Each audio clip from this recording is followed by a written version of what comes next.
Sí, la verdad que sí, hemos venido con fe. La camioneta tuvo un gran problema, un gran golpe en el especial, en el segundo especial de la segunda etapa. Y ayer en Ayacucho tratamos de repararla, tuvimos un soporte motor roto, solucionamos el tema de los sensores, una rajadura, una fisura en el bloque que pudimos soldar. Y la verdad que pudimos solucionar la camioneta, el esfuerzo de los mecánicos fue increíble, terminamos tardísimo, pero terminamos bien. Y salimos con la mayor fe del mundo de Ayacucho a Cusco.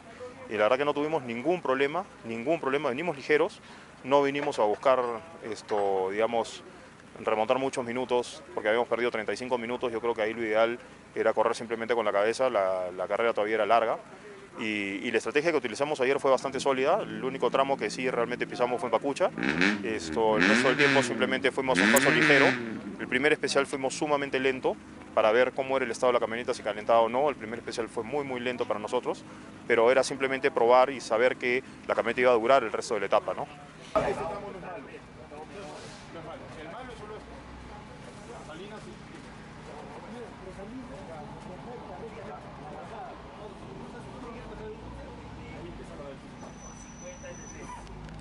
Entonces vimos que no había ningún problema y pudimos ir un poco más ligeros, Pacucha bastante más rápido y el último especial de asfalto sí también igual ligeros.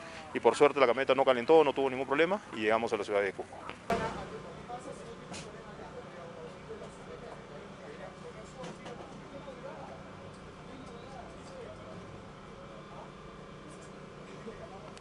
Eso es lo más importante y ahora planificar para la etapa de mañana.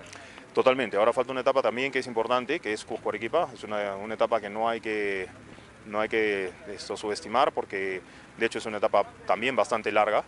Entonces la estrategia para nosotros es igual, es ir ligeros, cuidar la máquina, tenemos que llegar a Arequipa, llegar bien.